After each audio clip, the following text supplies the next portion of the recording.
Bonjour!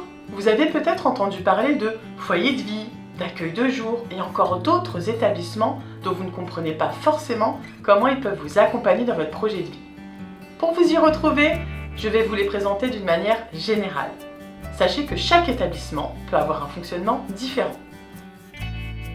En externat, le CITL, Centre d'initiation au travail et aux loisirs. Le projet dépend de chaque CITL.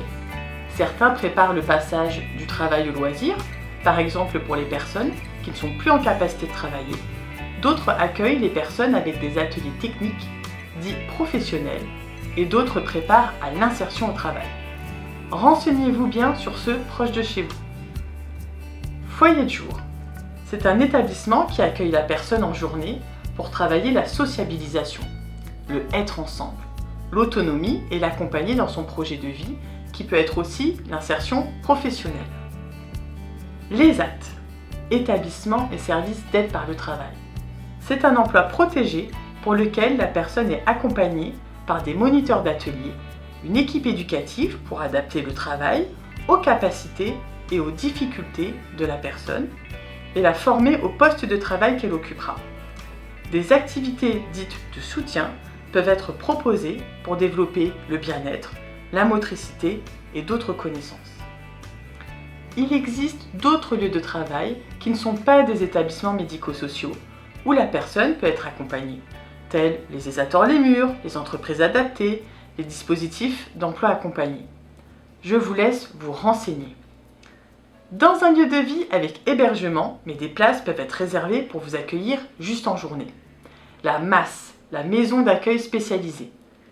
C'est un lieu de vie pour les personnes qui ont besoin d'un accompagnement complet, aussi bien dans le quotidien que sur le plan médical.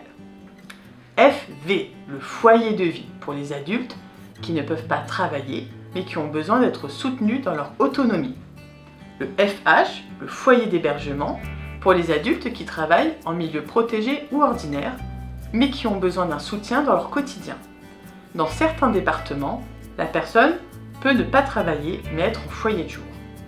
Le FAM, le foyer d'accueil médicalisé. C'est un hébergement et un lieu d'accompagnement dans les soins puisqu'une équipe médicale est présente, médecins, infirmiers et encore d'autres. Dans le lieu de vie de la personne, le SAVS, le service d'accompagnement à la vie sociale, accompagne la personne dans son projet de vie et dans son lieu d'habitation.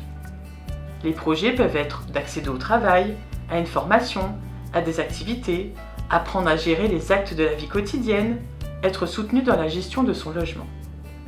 Parfois, des activités collectives peuvent être proposées pour créer du lien entre les personnes. Le SAMSA, service d'accompagnement médico-social pour adultes handicapés. C'est le même fonctionnement qu'à SAVS, mais avec un accompagnement médical supplémentaire. Pour les établissements et les services adultes, une participation financière vous sera demandée. Vous devez vous rendre au CCAS, donc au Centre communal d'action sociale, pour prendre rendez-vous avec une assistante sociale de votre ville qui montera un dossier de demande d'aide financière. Je vous souhaite une bonne journée.